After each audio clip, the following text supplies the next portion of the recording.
दोस्त बहुत सारे सवाल हैं, मैक यूज करें या फिर विंडोज यूज करें। मैक वर्सेस विंडोज का ये कि सारा कंफ्यूजन मैं इसी वीडियो में खत्म कर दूंगा। चलिए सबसे पहले मैं आपको इन शॉर्ट बता देता हूँ। अगर आपको वीडियो एडिटिंग करनी है, आपको ग्राफिक डिजाइन करना है, यू गो फॉर मैक।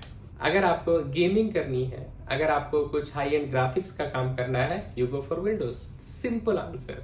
जरूरत के हिसाब से आपको मैक और विंडोज का इस्तेमाल करना है। लेकिन अगर मैं कहूँ परफॉर्मेंस की, what I am using is Mac mini.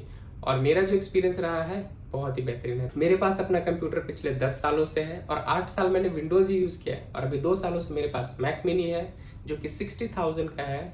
और वो 2 सालों में मैं बता दूं कि जो उसने रिजल्ट दिया है ना ही कभी किसी तरीके से मुझे प्रॉब्लम्स फेस करने को दिया है, ना ही अभी तो कुछ खराब हुआ है। लेकिन विंडोज़ की अगर मैं बात करूँ कि मेरे पास लैपटॉप भी था विंडोज़ का एंड कंप्यूटर भी था, यार हर 1-2 महीने में हैंग करना शुरू, कभी कार्ड में प्रॉब्लम, कभी क्लीनिंग करते रहो, कभी रुकता है, कभी अटकता है, कभी हैंग होता है, कभी उसको रीसेट मारो, कभी उसको फॉर्मेट करो। 50 तरह के प्रॉब्लम्स होते हैं विंडोज़ में। लेकिन मैक में दिस इज सो सिंपल, बहुत ही बेसिक है, इजी टू यूज है। हाँ, जब आप विंडोज से मैक में आएंगे तो आपको वही प्रॉब्लम होगी जब आप एंड्रॉइड से आईफोन यूज कर रहे हैं। मैक में आप जब स्विच करोगे तो एक इकोसिस्टम काम करता है। जैसे आपके पास आईफोन है तो वो आपके आईफोन से कनेक्ट हो जाएगा। आपको कुछ भी वीडियो शेयर करनी है तो आप केबल का यूज नहीं करेंगे, आप एयर ड्रॉप करेंगे। सारी वीडियो फुटेज आप इजीली कंप्यूटर में ट्रांसफर कर सकते हैं, और भी बहुत सारे तरीके हैं। कंप्यूटर से फोन में ले सकते हैं। और मैं आपको बता दूं कि मैं 2 सालों में कभी मेरा कंप्यूटर हैंग नहीं हुआ, कभी मैंने उसको फॉर्मेट नहीं किया, कभी किसी भी तरह का प्रॉब्लम मुझे नहीं फेस हुआ। और मैं हाई एंड एडिट करता हूँ, मैं 4K एडिट करता हूँ 60,000 के कंप्यूटर में।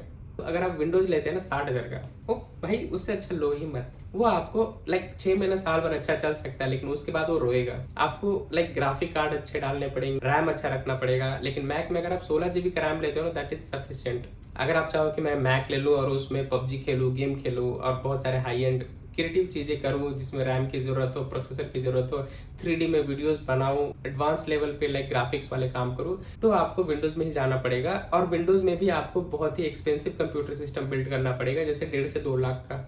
इस रेंज में अगर आप करते हैं तो आपका कंप्यूटर थोड़ा अच्छा परफॉर्म कर सकता है। 1 लाख से नीचे अगर आपका बजट है तो मैं डेफिनेटली रिकमेंड करूंगा कि you go for Mac mini. It's very simple. तो ये पूरा का पूरा यूज केस पे डिपेंड करता है। और ऑल्सो मैं बता दूं कि अगर आप 1 लाख से ऊपर जाते हैं तो आपको एक मॉनिटर मिल सकता है जिसमें इनबिल्ट होता है मैक। CPU यूज नहीं करना है, इजी टू यूज है। एक मॉनिटर है, उसको बॉक्स में बंद करो, कहीं भी लेकर के जा सकते हो, दैट इज पोर्टेबल। एप्पल के मॉनिटर का कलर के मुकाबले में कोई तोड़ नहीं है।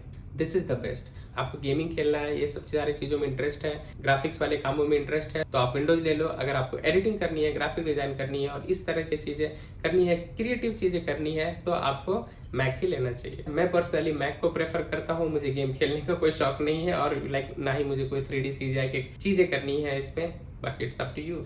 अगर आपका कुछ और भी सवाल हो इससे रिलेटेड तो कमेंट करें, मैं उसका जवाब दूंगा। ये और भाई साहब दूसरी वीडियो लेके जल्दी आएंगे, और थोड़ा भाई साहब थोड़ा इंतजार करिए।